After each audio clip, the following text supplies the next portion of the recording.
Hey there, fellow readers. Mrs. Weidman here, and today we're going to be talking about the excellent historical fiction novel, The Bletchley Riddle, by the powerhouse writing duo of Steve Sheinkin and Ruta Sepetys.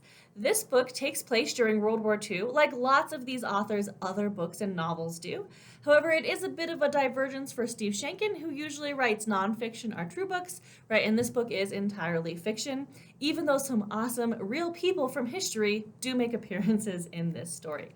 So this novel actually follows two different characters, right? A boy and a girl, a brother and sister, right? And their names are Jacob and Lizzie, right? And Jacob and Lizzie, before World War II breaks out, are living in London with their mom, right? And unfortunately, the family has gone through some hard times, right? Their father passed away when they were little kids, and they never really knew him all that well. So their mom is really their primary caregiver. However, in August of 1939, she works for the American Embassy in London, but she gets called on a special mission, and she's actually sent to Warsaw, Poland, right, to help tear down or like get the American Embassy ready, because they know that an attack by Germany on Poland is imminent, and they want to make sure that all of the people are safe and the documents are gone and all of that, right? So in August of 1939, their mother, Willa, right, disappears to Poland, right, and she's never heard from again, right?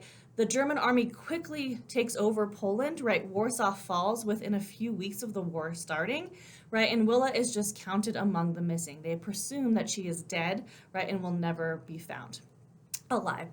This is really hard for Lizzie, the sister, to cope with, and she is convinced to this day that her mother is alive, and it is her job in life to track down their mom and make sure, right, that she can find out where she is so that they can be reunited as a family. However, her brother Jacob is actually employed by the war effort at this place called Bletchley Park, which is actually a top secret mission that truly did exist during World War II, right? And at Bletchley Park, some of the greatest minds of Britain, mathematicians, chess masters, right, musicians, right, are actually all gathered, and it is their job to try to break the codes of the Enigma machines, which the Germans are using to send coded messages back and forth, right, about troop movements and all of that fun stuff.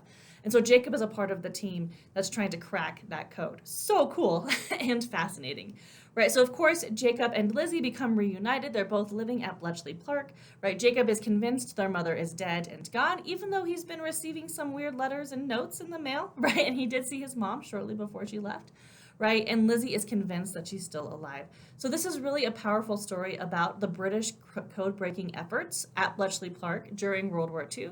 It's also a great story about friendship and a great story about siblings and really following your passions and speaking your mind and being the person that you truly are meant to be.